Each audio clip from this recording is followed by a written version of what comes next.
Olá, boa tarde.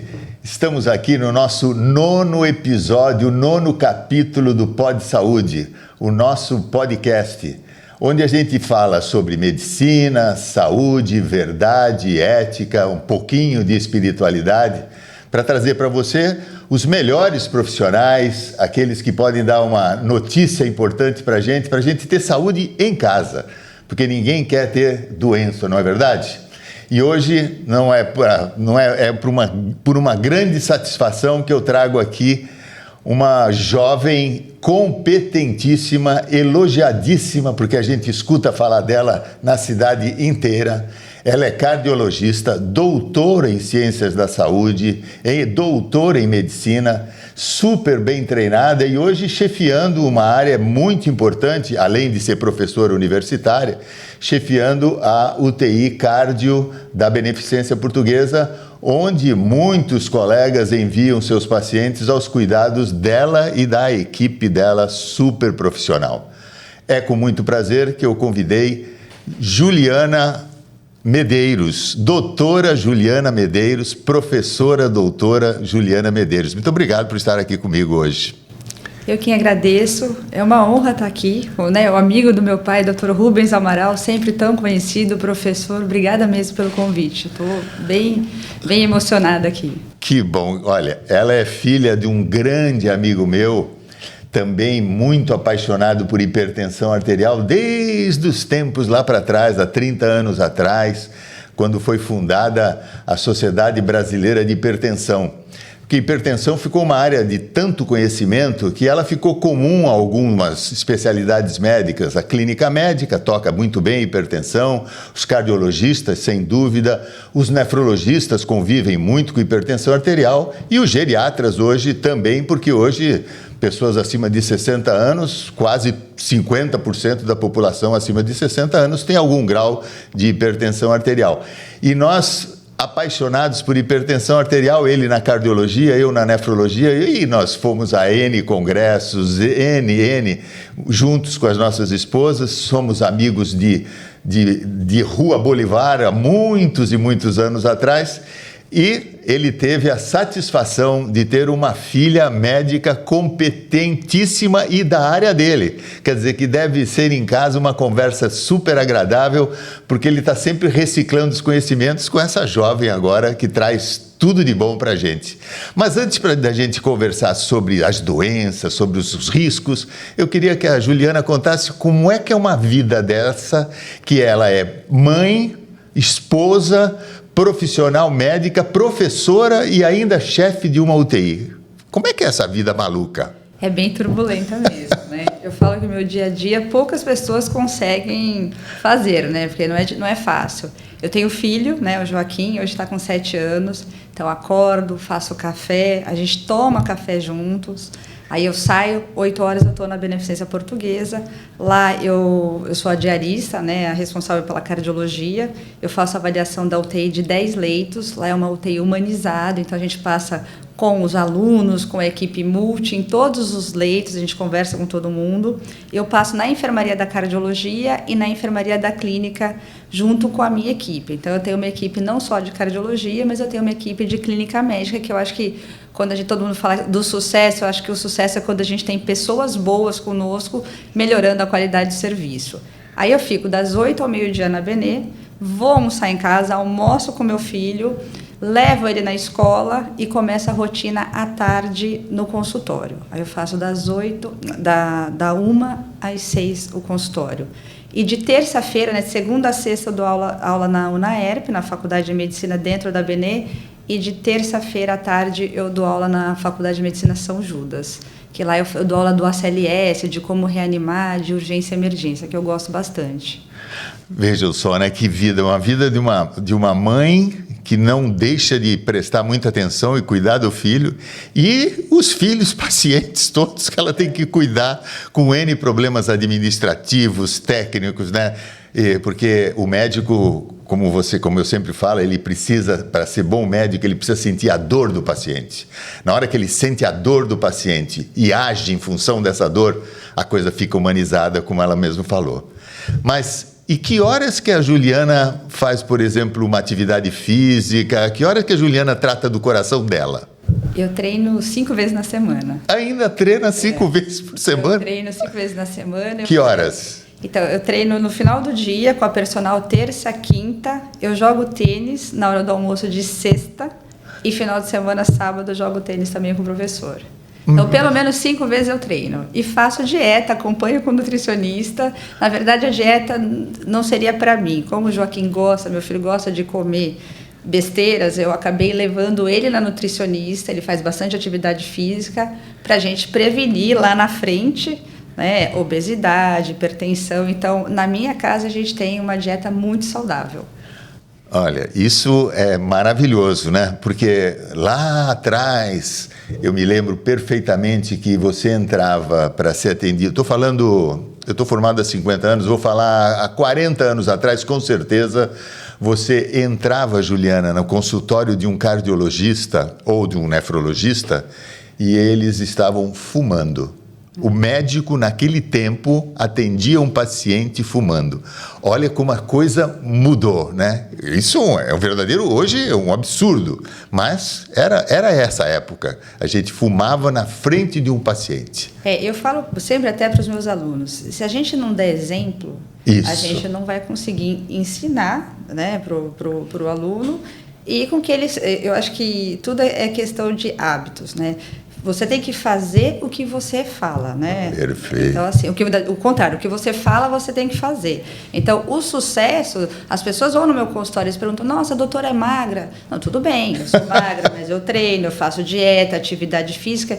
E hoje, com esses hábitos, vem mudando. A gente sabe até que com as canetas emagrecedoras, né? A gente está vendo que a geração, graças a Deus, vem mudando. Hoje em dia, o jovem não sai mais tanto embalada, ele gosta mais do dia a dia, da atividade física, e está tendo essa mudança que é muito importante para a prevenção, que a gente mais tem medo.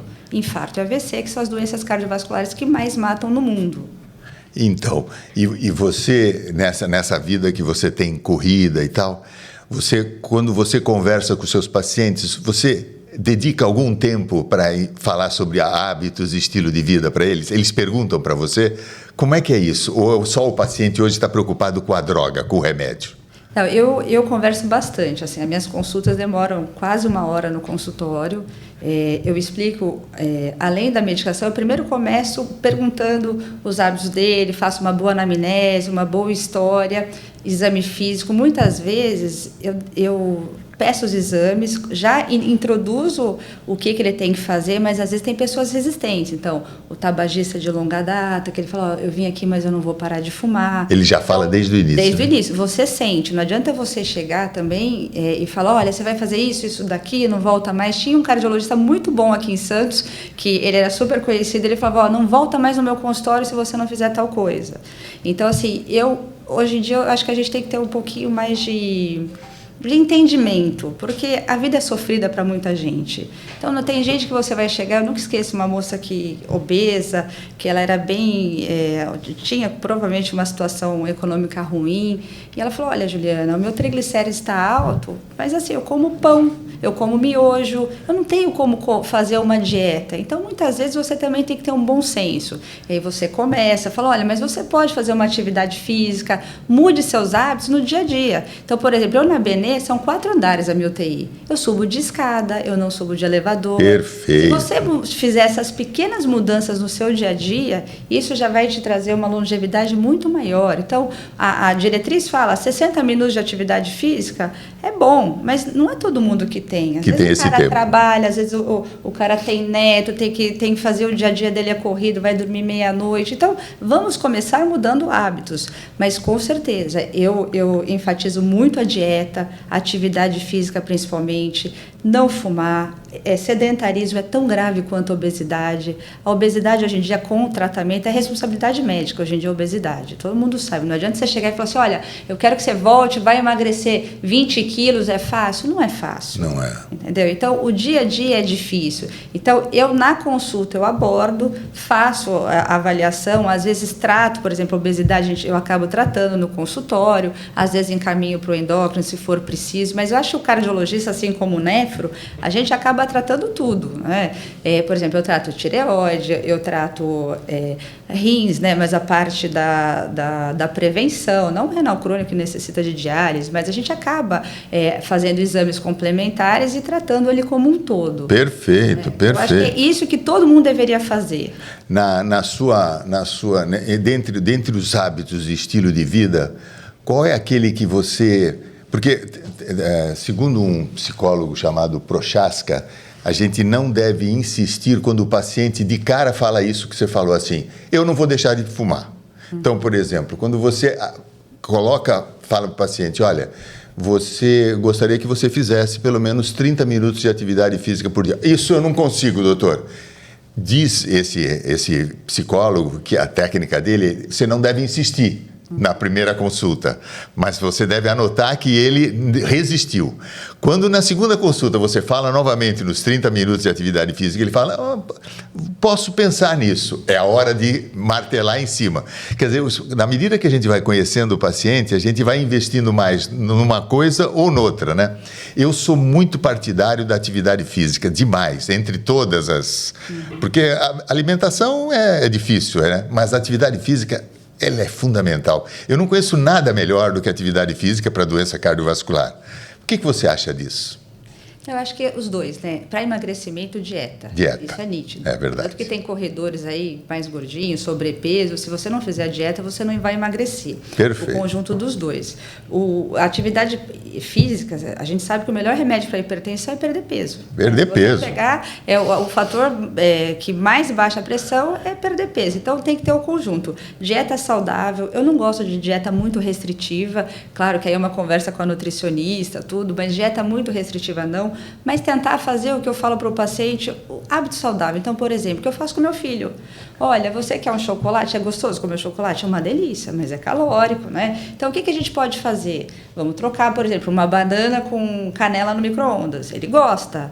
É melhor do que comer um ovo de Páscoa, um chocolate. Então, começar com uma dieta não muito restritiva, porque se você restringir muito, ele não vai fazer dieta. Às vezes ele faz no primeiro mês... Aí abandona todas. Ele emagrece o primeiro mês, depois ele volta a comer tudo. Famoso e atividade sanfona. física, o que eu falo para os meus pacientes sempre? Faça o que você gosta. Então, olha, eu gosto de jogar vôlei, vai jogar vôlei. Eu gosto de jogar tênis, vai jogar tênis. Perfeito. Porque aí ele vai ter o prazer. Porque a atividade física, eu sempre falo para os meus pacientes, é igual escovar os dentes. Eu fui habituada a sempre treinar quando era pequena, eu gosto, a minha família inteira, todo mundo treina. Então, se você tornar isso um hábito, o paciente vai acabar gostando de treinar. Só que assim, o que a gente fala hoje em dia? Qual é a melhor atividade física para fazer? Musculação. Todo mundo sabe disso. É legal? É claro que não é legal, mas você tem que fazer a atividade física, eu falo, a musculação, e escolha mais uma para você dividir no seu dia a dia, entendeu? Perfeito, perfeito, muito bem. Aliás, nós santistas, né, temos praia, o sujeito não aproveitar a praia para fazer uma caminhada, uma corrida, e a musculação hoje, em termos de doença cardíaca, de proteção cardíaca, entre musculação e exercício aeróbio, o que é melhor? Ou tem que fazer os dois? Os dois, né? Os dois tem que fazer. 2, 3 vezes de musculação por semana? Geralmente eles falam 60 minutos, 5 vezes na semana. Mas pelo 60 minutos com os dois? Os dois. Pode ser um misto dos dois. Tá. 60 minutos, pelo menos 5 vezes na semana. 5 vezes na semana. Mas é difícil. Se você, é o que eu falo assim, sobe a escada do seu trabalho, entendeu? Às vezes você vai de ônibus, desça 1, 2 pontos de ônibus antes e vai a pé, vai de bicicleta. Tem muita gente que trabalha de bicicleta. Eu vejo no hospital, tinha no Guilherme Alves, que eu trabalhei vários anos, o pessoal é de bicicleta, tinha gente que é de Praia Grande. Então, assim, mude seus hábitos dentro da nossa realidade. É verdade. Então, se você fizer isso, você vai melhorar. Mas eu acho que a dieta e a atividade física é o mais importante, é o pilar mais importante. Claro que aí o remédio a gente vai avaliar conforme os critérios, né? E hoje em dia a gente vê o quê? Que as metas são muito mais rigorosas. Então, se a gente pegar, por exemplo, diretriz de hipertensão que foi atualizada, o 13,8 hoje em dia já é considerado como pré-hipertenso. Menor, tem que ser menor que 13,8. O ideal, o diagnóstico de hipertensão é acima de 14,9, mas abaixo disso já é caracterizado como pré-hipertenso. E eu acho isso importante, por quê? Porque a hipertensão, como todo mundo sabe, ela é assintomática. Aqueles sintomas de mal-estar, dor na nuca, geralmente não tem nem relação com a hipertensão, mas se você conseguir fazer uma triagem, lembrando que a triagem da hipertensão, quando que a gente começa? A partir de 3 anos de idade, a Sociedade Brasileira de Cardiologia já recomenda. Então, o pediatra tem que fazer a aferição da pressão, claro que conforme os percentis, não vai ser acima perfeito. de 14,9, porque criança é diferente. Né? Então, as metas de colesterol mais baixa. Hoje em dia, a gente, com LDL, por exemplo, eu baixo o risco. O meu LDL tem que ser abaixo de 115 e as diretrizes querem abaixo de 100. É fácil. Quanto mais velho, quanto mais idoso, além da genética, maior o risco de ter um LDL mais alto, de ser hipertenso, de todas as doenças cardiovasculares. Então, as metas hoje são mais rigorosas. Eu acho que isso é importante. Aí a gente vai ter uma discussão, porque tem gente que acha que a indústria do remédio, a gente não está falando em medicação, a gente está falando em mudar hábitos de vida. Se você for pegar na cardiologia, a gente tem inúmeros estudos, né? O estudo Framingham, né? Que é o Framingham Heart, que é um dos estudos maiores que a gente tem, que ele mostra que os fatores ambientais, os fatores de quando você nasce, dependendo de como que é o seu dia a dia, como que a mãe, como que é o neném no útero, como que a mãe ela funciona, se ela é sedentária, se ela é obesa, se ela é hipertensa, por exemplo, teve uma pré-eclâmpsia, se ela tem um diabetes gestacional, a gente sabe que esse risco aqui no útero ainda, lá na frente, no futuro, esse paciente tem uma chance muito grande de desenvolver hipertensão, obesidade, que obesidade é um problema na infância hoje, tem o risco de ter um infarto, um AVC no futuro, com sequela e até óbito. Então, se a gente tratar na infância, a chance de evoluir para uma doença mais grave é maior. Eu me lembro de um dado que criança que vira a puberdade acima do peso, a chance de ser um obeso na vida adulta, eu não me lembro do percentual, mas é maior. É maior. Então, esse cuidado. Eu ia perguntar exatamente isso, né? Falar sobre gestação. Aquela mulher que vai engravidar, ela tem que se preocupar com a gestação, uma gestação saudável, né? Então, ela controlar o peso, ela controlar a pressão alta se ela tiver, né? Ela procurar o ginecologista, porque esse rebento que vem aí sofre as consequências por exemplo, de uma hipertensão arterial durante a gestação. Sim, não é? É grave, mortalidade alta. Mortalidade alta, né? Pré-eclâmpsia, eclâmpsia, enfim. Agora, os pediatras, eu acho que a maioria não mede pressão arterial com essa frequência. Medem a pressão arterial assim, com 5 anos, 6 anos, 7 anos. A pediatra do meu filho mede. Mede, né? Mas não sei se é por minha causa também, né? Mas ela mede. É uma coisa, né, difícil, né?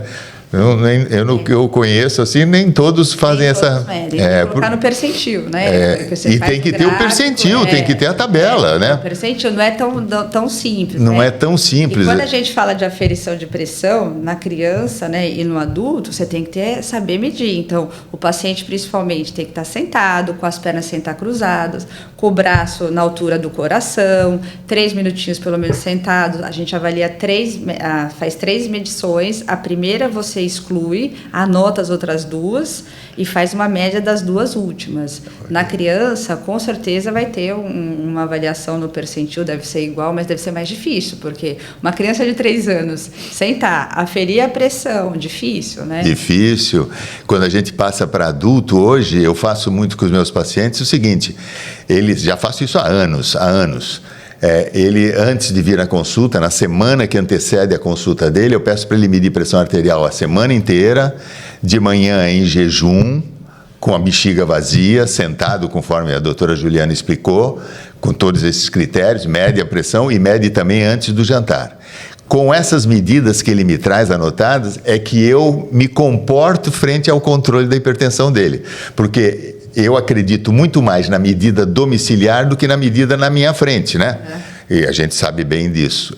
80% das pessoas têm alguma discreta elevação da pressão arterial no desconforto da presença do médico ou do ambiente médico. Às vezes nem precisa ser o médico, às vezes a própria enfermagem e tal. Então, medida em casa da pressão arterial é uma coisa interessante. É bom, né, os adultos terem um medidor de pressão arterial com o tamanho correto para criança e para adulto, para de vez em quando fazer uma medida, porque já que não tem sintomas, o que você acha? Eu acho excelente. A diretriz já preconiza, né, você fazer fazer a medida residencial da pressão arterial. Eles falam, óbvio que o valor é um pouquinho mais baixo, né? Sim. Mas o que o senhor falou da hipertensão do jaleco branco, às vezes acontece, né? Do paciente chegar, ou, por exemplo, chegou atrasado na consulta, tomou café, foi correndo, subiu escada, a pressão realmente vai aumentar um pouquinho. Mas é fundamental hoje, a OMS já recomenda a partir de 18 anos fazer uma avaliação cardiológica. Se for atleta, tem que fazer, até criança, por exemplo. Hoje em dia, eu no consultório atendo muito atleta profissional de futebol, federado, né? Que joga em times aqui da região, tem que fazer uma avaliação para prevenção. E o melhor exame que a gente faz é exame físico, né? Uma boa anamnese, que ainda é o padrão, e o eletrocardiograma no consultório para fazer a avaliação se tem, por exemplo, uma doença hipertrófica ou alguma outra coisa. E quando você recebe esses pacientes, você deve receber esses pacientes que são fisiculturistas, fazem muita musculação, braços gordos, fortes, musculosos. Você troca, com certeza, o manguito para fazer a medida correta, né? Fala um pouquinho para as pessoas saberem que o tamanho do braço é importante. É importante. Se você tem um braço com um tamanho, uma circunferência grande, se você medir com um aparelho tradicional, o aparelho tem que fazer muita força para comprimir o seu vaso. E aí, então, a pressão dá falsamente elevada. Então, tem que ter o aparelho do tamanho correto para a sua circunferência de braço, não é isso? Geralmente, o do braço é melhor do que o do punho, isso a gente já sabe. Tem que estar 2/3 do manguito total no braço do paciente e fazer essa aferição correta. Eu não pego tanto fisiculturistas, pego atletas, mas eu pego obeso. Hoje em dia eu pego bastante muito obeso, né? E o obeso precisa fazer 2/3 do manguito, tem que estar abraçado no braço, né? Abraçado no braço é meio redundante, mas tem que estar 2/3. Então a gente faz, a técnica é a mesma, e idoso também a gente tem que fazer a avaliação de hipotensão ortostática, né? Deitado em pé para ver se tem diferença de pressão, porque é bem comum, né? Isso que a doutora Juliana lembrou é uma orientação importante para especialmente idosos e quem tem diabetes. Porque o diabetes depois de 10 anos de diabetes, frequentemente a pessoa tem uma neuropatia diabética. E quando ela fica em pé, a pressão arterial pode cair. E isso é uma coisa importante, especialmente em idosos, porque ela pode, tomando remédio para hipertensão, ainda isso se exacerba. E aí uma hipotensão, uma queda de pressão arterial pode precipitar quedas e tal. Então eu recomendo para os meus pacientes que meçam a pressão sentado e fiquem de pé 2 minutos e meçam novamente. Às vezes a gente pega a pressão bem baixa, não é? E tomar cuidado, eu falo, idoso é uma população diferente, né? Principalmente acima de 80 anos. Tomar cuidado, porque hoje em dia o tratamento da hipertensão, além de tratar os fatores de risco, então sedentarismo, obesidade, a gente acaba fazendo o tratamento, a terapia já fala para você iniciar, conforme o risco, terapia dupla, numa dose menor. Então, antigamente, o paciente chegava, você dava, por exemplo, um enalapril, um losartana para o paciente, dose máxima, aí dava 2 semanas, associava mais uma medicação. Hoje em dia a gente dá 2 drogas, né? A tendência é dar 2 drogas numa dose mínima e reavaliar esse paciente mais frequentemente. Aí eu peço a medida residencial ou a MAPA. Perfeito. Eu prefiro a MAPA, que é a medida ambulatorial, aquele aparelhinho que fica 24 horas medindo a pressão, porque você consegue avaliar o sono. Perfeito. Porque o normal no sono é a pressão cair um pouquinho. Perfeito. E quando não cai, a gente não pode esquecer como fala? Quando a pressão não cai, a apneia do sono. Então, perfeito. Se o paciente não tem o descenso da pressão cair os 10%, que é o normal no sono, pensar em apneia do sono, que é uma causa de hipertensão. E não adianta você ficar tratando só com remédio, se não tratar a apneia do sono, com CPAP muitas vezes, perda de peso. Então, geralmente eu oriento isso. Às vezes eu brinco que, às vezes, o ronco, né, é um sinal de hipertensão. Incrível, né? Hoje a gente sabe bem isso, porque o ronco precede muitas vezes, ou vem junto com a apneia do sono, e quem descobre a sua hipertensão, às vezes, é sua esposa. Sim, ou o marido, né? Porque ela está roncando muito, de vez em quando eu olho, ela para de respirar, né? E a apneia do sono é uma das causas.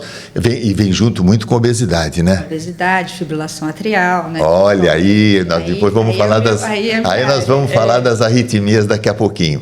Agora, Juliana, das pessoas que você recebe hoje no consultório, Me fala assim, genericamente, quais são as doenças mais prevalentes? Eu sei que a obesidade está por baixo de tudo isso, mas quais são as doenças mais prevalentes que vão te procurar? Eu sei que você é uma especialista em arritmia e tal, a escala da arritmia deve ser maior, a presença de pacientes com essa queixa. Mas, no geral, quem que você recebe mais no seu consultório? Eu atendo bastante arritmia, né, principalmente fibrilação atrial, paciente pós-infarto, muito. Até porque, como eu trabalho na UTI cardio... Saem de lá, vão para o seu consultório. Muito pós-infarto, muito pós-AVC. Eu pego bastante AVC. Rotina, bastante gente hoje em dia, eu acho que vem mudando, o pessoal está querendo fazer exame de rotina. Hipertensão é o padrão, né? Padrão. Hipertensão, diabetes, né? Sedentarismo, obesidade, hoje em dia alterações de tireoide, bastante. E como eu faço arritmia, eu pego muita gente que chega e fala assim, eu vim aqui porque eu estou com palpitação, mal-estar jovem, né? Aí, às vezes, é um hipertiroidismo associado, que a gente acaba investigando. Então, o feijão com arroz, a hipertensão, eu acho que é bastante, muitas vezes não diagnosticado, ou tratado não adequadamente, se você for ver a diretriz, ele fala, o diagnóstico de hipertensão é tanto, né? Sei lá, 70%, 80%. E quando você vai tratar, a maioria, mais de 50% dos pacientes não estão tratados adequadamente. Isso é a diretriz brasileira, né, de cardiologia. Então, a gente tem que ser mais agressivo hoje. Conforme as diretrizes estão mostrando para a gente, eu tenho que tratar a hipertensão, eu tenho que alcançar a meta. Não é, a pressão está lá, está 14,9, está bom. Não, tem que ser agressivo no tratamento. A gente tem diversos estudos que mostram a melhora da qualidade de vida, a melhora de sobrevida, de mortalidade. Hipertensão, diabetes, coronariano principalmente, e o meu feijão com arroz no consultório é a arritmia. Tanto fibrilação atrial em idoso, que é a arritmia mais comum que a gente tem, como taquicardia, que a gente manda para ablação e cura, né? A grande maioria. A fibrilação atrial que é diferente, né? Fibrilação atrial trata normalmente com droga. Depende. Depende. A fibrilação atrial é a arritmia sustentada mais comum. A gente tem mais ou menos 2% da população mundial com fibrilação atrial. E é uma doença que está associada com o quê? Com idade, genética e todos os fatores. Então, hipertensão, diabetes, dislipidemia, sedentarismo, apneia do sono, tabagismo, drogas, álcool. Então, a fibrilação, hoje em dia, a gente fala que não adianta você tratar só, por exemplo, quero fazer uma ablação. Se você for obeso, hipertenso, não controlado, diabético, você vai fazer ablação e não vai ter chance de cura. Então, qual que é o tratamento da fibrilação atrial que a gente fala? Tratar as comorbidades, anticoagular. Hoje em dia a gente tem os anticoagulantes, os novos anticoagulantes são seguros. São mais seguros do que a varfarina. E aí eu vou avaliar se eu vou controlar a frequência, se eu vou reverter o ritmo, se eu vou dar um choque, se eu vou fazer ablação. A ablação cura, mas não é para todo mundo. Ela cura se você tiver uma fibrilação atrial em menos de 7 dias, que é a paroxística, refratária à medicação, ou se, por exemplo, o que é a fibrilação atrial? Você perde a contração do átrio, né? Então, o que acontece? O coração tem que fazer, átrio ventrículo. O átrio, ele chacoalha, você perdeu a sístole atrial. O risco de você formar um coágulo, esse coágulo sair do coração e ir para o cérebro é muito grande. Então, por que a gente tem que tratar agressivamente a fibrilação atrial? Porque se eu não tratar com anticoagulante, avaliar o que eu vou fazer, se eu vou reverter ritmo ou controlar a arritmia, ele vai evoluir com AVC. E aí é o que a gente não quer. Então, eu tenho que tratar comorbidades, anticoagular o paciente sempre que possível e avaliar se eu vou fazer ablação, cardioversão, controlar com remédio ou não. Às vezes eu escuto amigos, eu não lido com isso, mas eu escuto amigos que estão tomando remédios para fibrilação atrial, mas não estão tomando anticoagulantes. Interessante isso. É bem frequente. Não é? Então, usar o AS ou clopidogrel no lugar dos anticoagulantes. Isso é proscrito, é errado. Está errado. Evidência 3. Se você tem fibrilação atrial, principalmente com comorbidade, você vai ter que anticoagular para o resto da vida. E isso muda, porque se eu não tomar o anticoagulante, vou tomar o AS, que é mais tranquilo. Qual que é a queixa do paciente que usa anticoagulante? O preço melhorou, porque hoje em dia a gente tem, as medicações são mais acessíveis. Mas manchinha, né, faz hematoma, não quero ficar com hematoma. Aí você troca pela aspirina. Aí dá 1, 2 meses, você está com AVC, sem mexer um lado, com a boca torta, às vezes precisando comer por sonda. Então, assim, fibrilação atrial, diferente das outras arritmias, tem que ser tratada corretamente pelo cardiologista. A ritmologista avalia um pouco melhor, porque é a nossa especialidade, mas a maioria dos cardiologistas hoje sabem tratar a fibrilação atrial. E quando você indica a ablação com os critérios todos, esse átrio volta a ter sístole? A ter sístole volta? Às vezes sim, mas o critério até para você fazer a ablação é o tamanho do átrio esquerdo. Porque o que você vai fazer? Você vai pôr um catéter, você vai entrar, o catéter cai aqui na jugular, você pega átrio direito, eu faço uma punção para o átrio esquerdo. Eu vou fazer o quê? Eu vou queimar ao redor das veias pulmonares, tá? Ali no átrio esquerdo. Se a tua eletricidade, se o teu átrio esquerdo for muito grande, a chance de cura é muito pouca. Então, às vezes, não vai adiantar. Então, tem que ter um átrio pequeno, tem que ter as indicações clássicas de uma fibrilação atrial paroxística refratária à droga. Refratária à droga é o quê? Eu dei propafenona ou amiodarona e não respondeu. Aí eu vou tentar. Ou então, por exemplo, eu estou numa arritmia, numa fibrilação atrial, que o coração está muito rápido. O que vai acontecer? Eu vou aumentar a frequência, eu vou dilatar o coração, que é o que a gente chama de taquicardiomeiopatia. O coração está tão acelerado, eu perdi a sístole atrial, que eu vou ter uma disfunção do coração, e esse coração evoluir com fração de ejeção menor que 40, e aí é problema, porque ele pode ter uma morte súbita. Então, nesse paciente, é indicação de fazer a ablação. Olha só, velho. Então, você... E a pessoa sente o início da fibrilação. Como é que isso se inicia? O que ela sente em casa? Geralmente, idoso, é muito comum você achar um exame, fazer um eletro no consultório... E descobrir que ele tem. Idoso geralmente não sente tanto, o jovem sente. Então, por exemplo, que eu já peguei algumas vezes no hospital. O jovem, ou meia-idade, sei lá, vai numa balada, aí bebe. Né? Beber alguma coisa faz fibrilação atrial, né? Aí chega na UTI, você chega lá com 150, 160 de frequência. Frequência alta, acima de 100 já é taquicardia. E aí a gente vai ter que avaliar o que vai fazer. Hoje em dia, você tem um fator, né, que é a bebida ou drogas que podem induzir a arritmia. Hoje em dia a gente tem que reverter essa arritmia o mais rápido possível, até para não formar coágulo. Então você pode, por exemplo, fazer um ectoesofágico e cardioverter. Às vezes você tenta dar remédio, faz, por exemplo, amiodarona na veia, não reverte, aí você vai para a cardioversão. Então a principal alteração que eu preciso pensar é o quê? Eu sou jovem, eu posso ter sintomas, o jovem vai sentir geralmente a palpitação. O que eu vou fazer frente à arritmia? Eu vou tratar o que primeiro? Se o cara tiver instabilidade, o que é isso? Chegar em arritmia. Eu tiver dor no peito, ficar confuso, que às vezes o coração tá muito acelerado, o fluxo de sangue vai para o cérebro, mas vai com uma quantidade menor. Ficar confuso ou sonolento. Se eu tiver dor torácica, dispneia, alteração do nível de consciência ou pressão cair. Eu tenho que cardioverter esse paciente o mais rápido possível, que a arritmia pode degenerar para uma fibrilação ventricular e óbito. Tá? E aí é o problema. Mas, geralmente, os jovens sentem. O paciente mais idoso, principalmente acima de 80 anos, ele não sente. Ele fala, vem aqui, doutora, mas eu tenho arritmia, não sabia. Por quê? Porque o coração dele já está condicionado, o átrio já está aumentando faz tempo, e ele vai acabar não sentindo.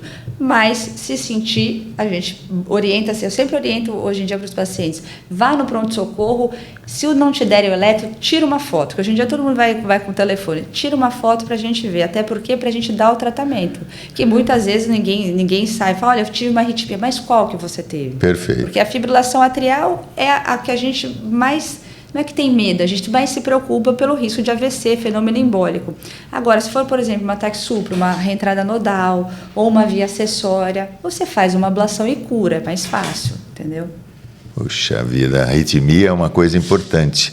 Agora, em casa, o que um senhor, uma senhora em casa pode sentir e, eventualmente, não ser um hipertenso e imaginar que tem uma doença cardíaca, um coração aumentado de tamanho, uma falta de ar, um desconforto, uma palpitação? Quais são os sinais que preocupam e que deve levar essa pessoa ao cardiologista o mais rápido possível? Quando a gente fala em dor torácica e insuficiência cardíaca, a gente divide. Então, dor torácica, a gente tem que lembrar o quê? Qual que é a dor que preocupa? Aquela dor que aperta, que parece ter um elefante pisando, que ela pode ou não irradiar para os braços, para a cervical. Essa dor preocupa. Quanto tempo ela tem que durar ou não tem? A diretriz hoje em dia, para você ir no pronto-socorro, a diretriz americana saiu agora, né? Ela fala que se você tiver uma dor da mandíbula para o umbigo que dure mais de 10 minutos, já é indicativo de procurar um pronto-socorro. Essa dor em aperto... Aí essa dor que a gente fala que a dor é definitivamente anginosa, a dor típica. É uma dor geralmente em aperto, parece que tem um elefante pisando, pode ou não irradiar para os braços, para o pescoço, está associada a sudorese fria, às vezes náuseas e vômitos. Essa eu tenho que procurar o mais rápido possível. O que a gente tem que lembrar é o quê? Mulher, idoso e diabético pode não fazer a dor. Eles podem fazer o que a gente chama de equivalente isquêmico. Que mulher... idoso e diabético. Mulher de qualquer idade? Qualquer idade. Mulher, idoso e diabético. E diabético. Eles fazem o que a gente chama de equivalente isquêmico, que é a dispneia. Então, por exemplo, eu atendi uma paciente no consultório e falou assim: doutora, eu peguei meu neto, eu estou levando ele na escola, tá? Eu sempre fui saudável, né? Não tenho comorbidades, isso é recente. Só que a escola do meu filho é daqui como 200 metros. Eu estou indo para a escola, eu tenho que parar, porque eu estou cansada. Então, a falta de fôlego é um sinal de alerta como equivalente isquêmico. Outra alteração clássica, dor de estômago. É óbvio, Ju, comi uma feijoada, estou com um pouco empachado, um mal-estar, tudo bem, isso pode acontecer. Mas se você nunca teve nada, começa a ter uma dor de estômago, sua frio, é um sinal de alerta também, que muitas vezes as pessoas comem bola. Aquele mal-estar, sudorese, vou ficar aqui, tomo um Buscopan em casa e às vezes acontece de ter o óbito em casa, né? Insuficiência cardíaca geralmente é cansaço. Então, assim, o que eu falo sempre, olha, eu vou subir, 5 lances de escadas, é para eu cansar? Não é. Ju, mas se eu subir 15, eu posso cansar. Especialmente se você subia, nunca sentiu nada. Nunca sentiu nada. Começou a sentir. Começou a sentir, você tem que procurar o cardiologista, né? Principalmente o seu clínico. Agora, Ju, eu não consigo deitar, estou com falta de fôlego. Não é normal, né? Eu tenho que dormir com 3, 4 travesseiros. Eu vou escovar o dente, vou tomar banho, estou cansando. Tem que procurar o clínico, o cardiologista para investigar. O que o pessoal procura muito é quando incha a perna, porque aí você já está no estágio de insuficiência cardíaca. Mas antes de inchar, você vai ter o cansaço. Então, você está começando a cansar quando você faz pequenos esforços ou grandes esforços e dá o edema, incha a perna e geralmente as pessoas procuram o hospital ou procura a clínica, né, o consultório médico. E aí você avalia. Teve gente que foi no meu consultório, por exemplo, alguns exemplos.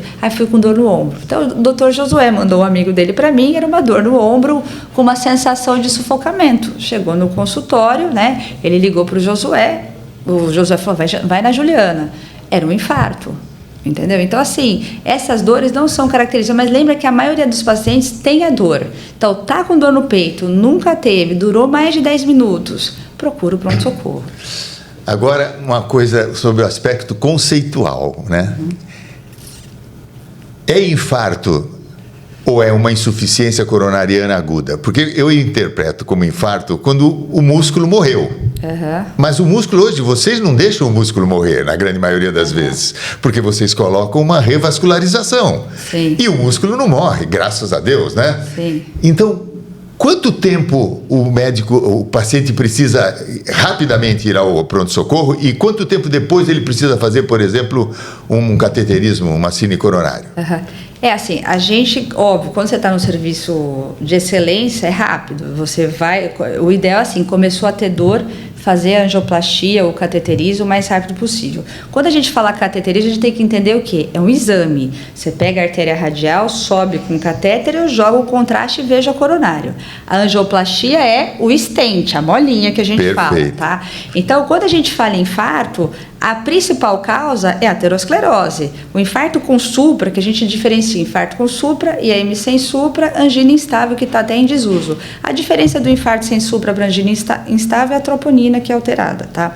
Então, a grande maioria, você tem uma oclusão da coronária. Comecei a ter dor, o que a gente orienta? Vá para o pronto-socorro. O ideal é fazer um eletro em até 10 minutos e ter um protocolo de dor torácica em todos os hospitais que deveria ter, né? Fiz o eletro, olhei, eu tenho tem um infarto com supra, sem supra, o ideal é fazer o cateterismo o mais rápido possível. Em seguida? Em seguida. A diretriz fala, eles têm o tempo que é balão, né, colocar o stent de até 90 minutos, a diretriz tem falando que até 1 hora, mas essa realidade a gente ainda não vive. Tá? Claro, em grandes centros, talvez em São Paulo, talvez em grandes hospitais, a gente vive isso. E por sorte, porque hoje em dia a gente depende do convênio, às vezes a gente depende de uma autorização, a gente depende, por exemplo, de mão de obra qualificada, que está cada vez mais difícil. Quando a gente pega ao redor dos prontos-socorros hoje, geralmente não é um médico mais qualificado. Então, o ideal eu sempre falo para os residentes, sempre, né? Trabalhe no hospital que você tenha uma UTI coronária, que você tenha uma estrutura que você consiga discutir o caso. De suporte, né? De suporte, tem que ter suporte. Segurança. Porque se a gente for aqui na região, fala na Baixada Santista, o paciente chega, por exemplo, no SUS, chegou, o eletro com supra, você não tem hemodinâmica rápida. Você pode até ter vaga zero, mas até o cara diagnosticar, aí você tem opções, por exemplo, você pode fazer no supra o trombolítico, alteplase ou tenecteplase, que é uma medicação na veia, que dura aí 1 hora, o tenecteplase é em bolos, e aí você melhora um pouco, tenta abrir a coronária, mas geralmente fiz o trombolítico, em até 24 horas eu tenho que fazer o cateterismo. É fácil? Não é, a realidade não é tão simples, mas tô com dor. Vou para o pronto-socorro. O ideal é fazer o eletro em até 10 minutos. O que a diretriz fala hoje em dia, até de medicações? O que a gente pode fazer? Se você está com essa dor bem característica de infarto, você pode tomar 2 AS em casa. A droga é 200 a 300 miligramas, 2 a 3 AS. O que eu sempre oriento, se você for ler a diretriz, eles orientam: dá oxigênio de saturação menor que 90, que a gente não vai ter em casa, dê 2 AS, 2 a 3 AS, 200 a 300 miligramas de AS. E a diretriz fala, se você tiver uma dor anginosa, você pode usar o Isordil. Eu falo, não use Isordil, porque você tem contraindicação, principalmente se for infarto de ventrículo direito ou se tiver hipotensão. Isso acontece, né? Eu sempre conto o exemplo que eu morava um médico do meu lado, ele bateu na porta que ele queria o Isordil e ele estava infartando. Eu falei, pelo amor de Deus, toma 2 AS e levamos para o pronto-socorro. Eu ainda brinco que eu chamei o SAMU, ele não quis ir, coloquei no meu carro, morrendo de medo. Eu falei, ele vai morrer aqui do meu lado, mas não quis entrar, fui rapidinho para o hospital. Então, Isordil não dei. E uma coisa que eu sempre falo, perguntem sempre para o paciente, principalmente se você for dar Isordil ou alguma medicação para ele, se ele usou Tadalafil equivalente. Porque isso eu ia perguntar. Essas medicações, hoje em dia, todo mundo usa. É uma coisa que eu esqueci de falar. No consultório, eu pego muito idoso, que eu falo que a mulher na menopausa, que aí a gente entra em critérios de reposição hormonal, e o homem mais velho, ele tem atividade sexual. A mulher, geralmente 55, 60 anos mais, não quer ter atividade sexual porque baixa hormônio, estrogênio, a gente sabe disso, mas é uma queixa comum de, às vezes o paciente é coronariano, ele vai lá, doutor, eu posso tomar o Tadalafil? A gente faz uma avaliação e eu prescrevo Tadalafil sim para alguns pacientes, tá? Mas toda vez que tiver uma dor torácica, perguntem se usou ou não Tadalafil, porque algumas medicações a gente não vai poder dar na nitrato vigência. Não pode dar. Nitrato, que é o Isordil, nem não pensar. Pode, nem pensar. Por isso que eu falo, não dê nitrato em casa. A diretriz, ela fala que no pronto-socorro você pode dar. Tudo bem, no pronto-socorro você está lá, você está respaldado, você tem um suporte, hemodinâmica, mas em casa, estou em casa, tive uma dor que sugere infarto, pode tomar 2 a 3 AS em casa. E se a pessoa for, eu sou alérgico a AS? Aí você tem o critério de dessensibilização ou da clopidogrel. Aí eu iria para o pronto-socorro e faria no hospital, entendeu? Porque aí se você tiver... E lembrando que a alergia vai ser edema de glote, não é? Tomei uma aspirina, fiquei inchadinha, eu tive um mal-estar. Não, alergia é edema de glote, né? Que a gente fala. É choque anafilático. Choque anafilático. É outra história. Tem um filme que eu agora não me lembro do artista. Inclusive, esse artista está com Alzheimer. Eu sei o nome do filme, mas eu sei. E ele namora com a mãe e gosta da filha da mãe. As duas são mulheres artistas muito bonitas. Ele quer se mostrar que ele é machão e tal. Então, tem uma hora que ele tem uma dor no peito, ele vai ao pronto-socorro e o médico pergunta para ele se ele está tomando Tadalafila. Ele fala, lógico que não, não, eu preciso saber, porque o remédio que eu vou lhe dar, se o senhor estiver tomando Tadalafila, o senhor pode morrer. Eu tomo sim. Mas é bem comum. Os pacientes, geralmente, eu falo até lá na Beneco, é muito engraçado, porque quando eu peço para o residente ou para o aluno colher a história, é uma história. Quando eu vou colher, é outra, né? Óbvio, por causa de expertise, os valores, tudo. lógico. Mas aí, quando eu vou conversar, muitos eu falo, tomou Tadalafil? Outra coisa importante, droga. Cocaína. Tem gente que infarta por uso de cocaína. Já aconteceu já da gente pegar alguns casos. Eles geralmente negam para os alunos e para os residentes. Aí eu falo, olha, o senhor usou alguma coisa? Só tá aí você aqui, né? Aí você começa a conversar, doutor, usei. Porque até a cocaína você não pode usar, por exemplo, beta-bloqueador no paciente. Então, às vezes, a gente tem que ter uma relação médico-paciente boa. O paciente tem que sentir segurança que você vai cuidar dele, porque esses dados são importantes. Nossa, como está passando o tempo, hein, Ismael? Caramba, 8 minutos que faltam? Não é possível. Você deixa a gente conversa o dia inteiro. Quando a gente tem gente boa aqui para passar mensagem, tem que convidar mais vezes. Bom, isso já vai ser uma rotina. Nós vamos convidar a Juliana outras vezes. Nossa, que coisa maravilhosa, interessantíssimo. Você tem muita experiência, isso é muito bom. É super agradável falar com você. Eu fico assim muito feliz, porque eu sou um tio longe, né? Mas sou um tio. E o Betinho, o Medeiros, o Alberto Medeiros, que é o pai dela, grande amigo. Então, eu fico muito satisfeito de você estar aqui. Mas vamos completar mais algumas coisas assim interessantes que a gente pode falar. Que medicamentos a pessoa deve ter em casa, além do AAS, para uma eventual emergência cardiológica? O que você orienta? Ou não deve ter nada? Deve procurar direto o pronto-socorro? Só o AS procurar o pronto-socorro. Só o AS. É óbvio, assim, por exemplo, arritmia. Tem gente que tem palpitações, que já sabe o diagnóstico, precisa fazer a ablação, aí você ensina a manobra vagal, né? A manobra do seio carotídeo, seio de Valsalva, que você pode fazer. Dor no peito, o que eu falo sempre é que dor no peito é sempre uma caixinha de surpresa. O que a gente não pode deixar de avaliar, o infarto, que é essa dor clássica que eu falei, que hoje em dia a gente até entra em desuso, dor típica, atípica, porque a dor atípica a gente acabava deixando ela de lado e não dava diagnóstico, né? Tem cinco doenças que a gente não pode comer bola, tá? Infarto, pneumotórax, que eu gosto de falar sempre, que é aquela falta de ar súbita, que do nada você tem uma falta de ar, às vezes nadando, começa a cansar bastante, e o diagnóstico é um exame físico rápido, drenal tórax. Aneurisma.